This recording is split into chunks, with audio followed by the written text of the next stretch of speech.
Hi, I'm here at EICMA 2022, and several people had asked me if I could do some more content about electric motorcycles.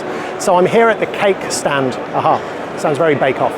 Yeah, they've got lots of very interesting looking electric motorcycles. So what I'm going to do is I'm going to have a quick run round and show you them. They did offer me a brochure, and I could read that and then try and read it back to you, but I know that's not particularly helpful.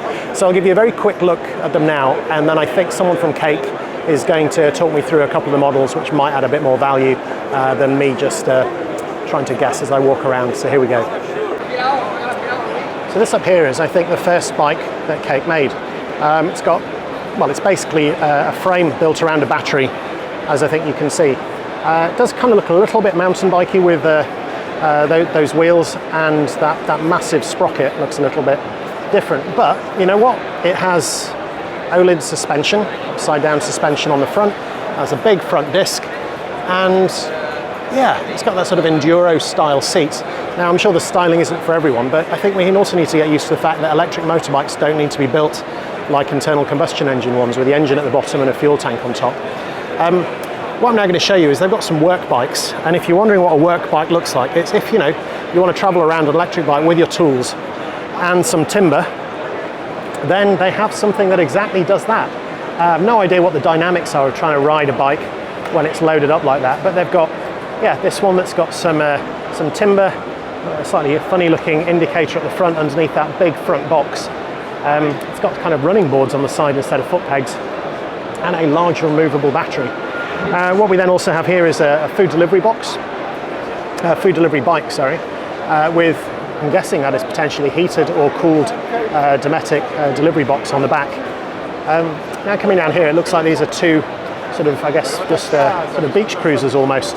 Again, very, very simple, available in a choice of colours, with a vertical windscreen. I'm sure that helps a little bit, and I guess it also keeps your legs dry underneath. We have something that's looking a little bit more traily. I won't sit on it because it says don't seat and don't sit. Some of the parts look a little bit utilitarian, but actually when you get up close and you see actually how those have been made and put together, it does actually all look really, really solid. Those alloy foot pegs, I know that's an odd thing to point out, but when you see design details like that, that really does make the difference, I think. I'll not sit on it because it says don't sit, and I see it's got a Reco avalanche transducer underneath there. Then on this side they have a few little bikes for children, which is nice. I guess these two at the front aren't actually electric, they're just foot power. And then the very last one they have is this called the Bukk Limited, which looks like much more like a trail bike. You can see it's got the Öhlins STX there on the back. So yeah, that's a really interesting looking machine, and I'm sure I'll get talked through it a lot more by someone from Kalk a while later. I know someone did complain the other day, in fact several people, that I went around the Honda stand too fast. So hopefully I can show you a little bit more of this. See that WP front suspension that's on there. Coming up and looking at along the top of the seat there, I guess that's a catch for removing the seat, and then it looks a little bit like volume controls, but I'm sure that's what passes for a dash. So yeah, really interesting looking approach to electric bikes. Looks almost like it's maybe Lego. I know Lego's Danish, not Swedish, but yeah, just trying to find something to compare it with. Welcome, my name is Nils. I work with product development at Kalk, and I'm going to walk you through the models a little bit. So this one here is the Kalk. It's our first model, and our main philosophy with the Kalk, or motorcycles in general, is that with new technology and the electric drivetrain, there's no need to build motorcycles as they have been built traditionally for the past 50 years. So instead of doing something that we're seeing at 110, 20 kilograms, we wanted to make something that's a lot lighter. So on the Kalk here, this is only 70 kilograms, and that meant that we couldn't use any of the components, off the shelf. Motorcycle components being too heavy, bicycle components being too weak and breaking down.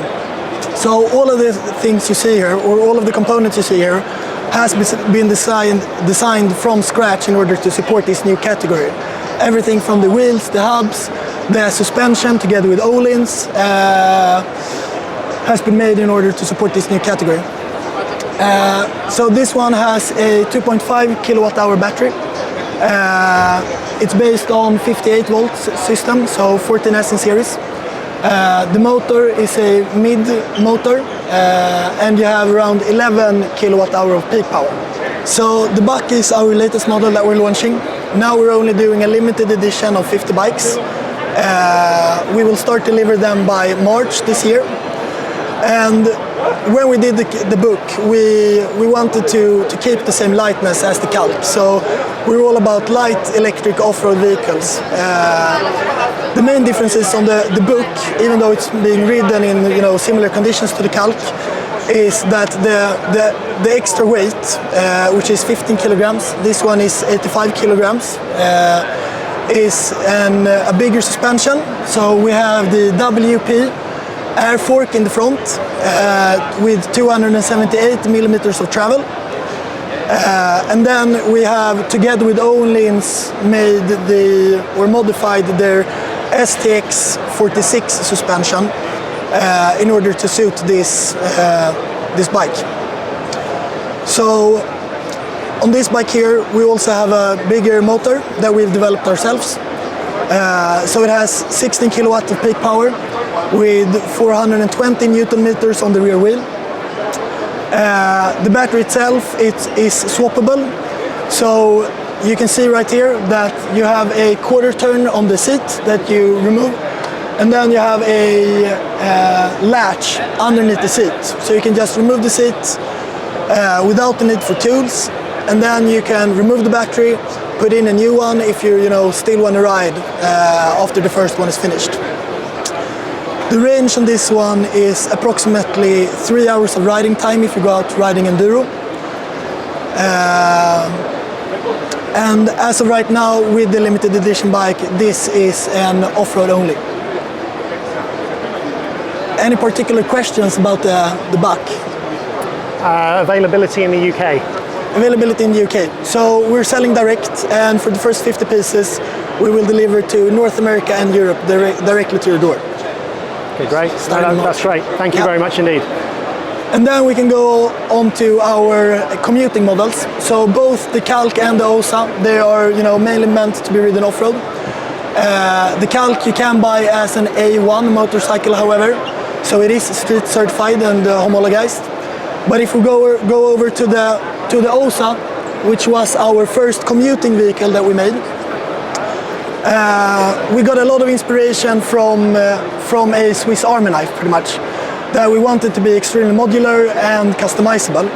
So we created this main beam on the frame, which is being used as a workbench, where we have a clamping system, so you can buy more of these clamps, as well as plenty of other accessories to pretty much accessorize your bike according to your needs.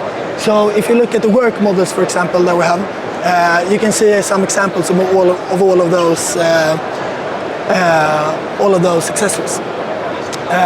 The battery on this one is 2.5 kilowatt hour battery, also removable. So you have this strap that you can remove.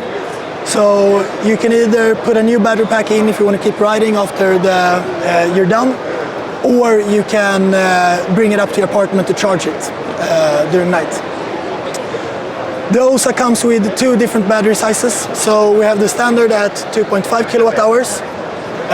With that one, you get a range of around 80 kilometers. And then we have the OSA extra large battery pack, which I will show you later. It's on another bike.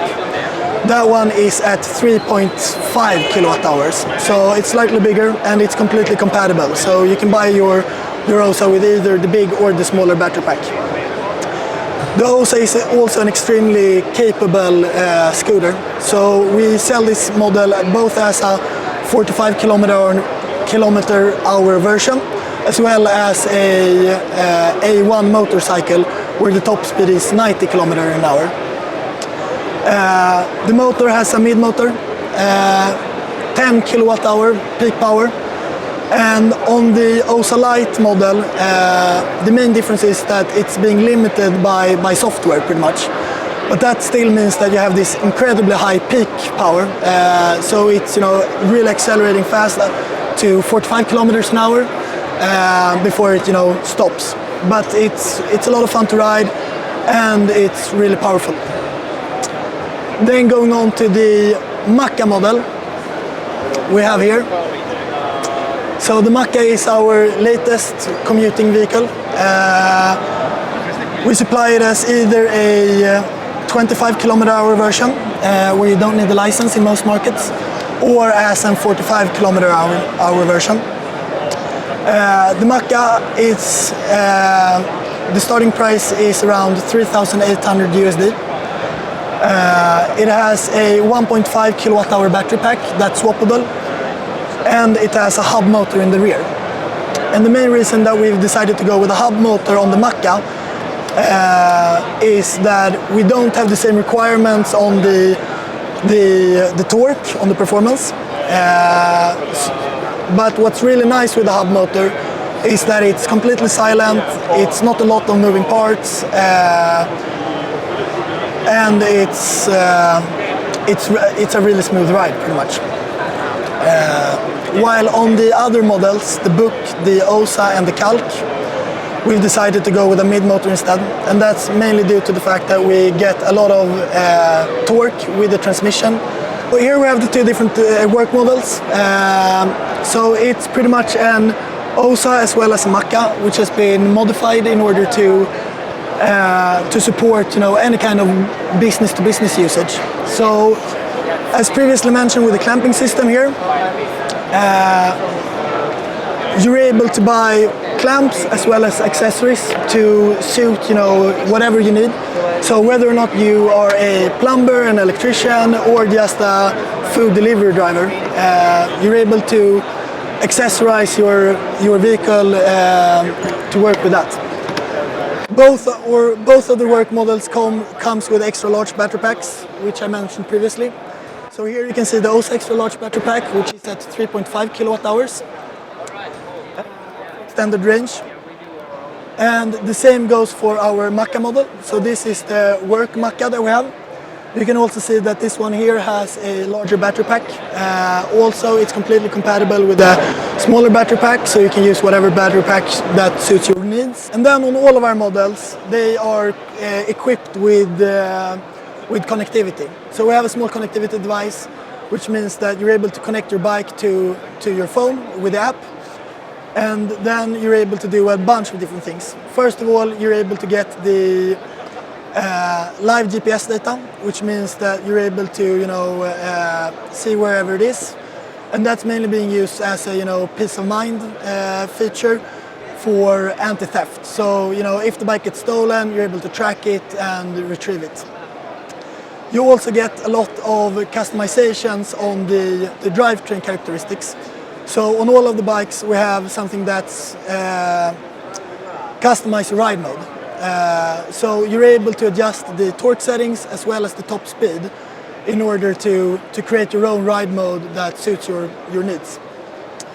And that's just a bunch of, you know, that's just a few of a bunch of different features that we get on the app. Anything that you feel I've missed or that you're more curious about? That's been really great. I'd seen these bikes and I'd seen everything that's on them. And yeah, they definitely look different.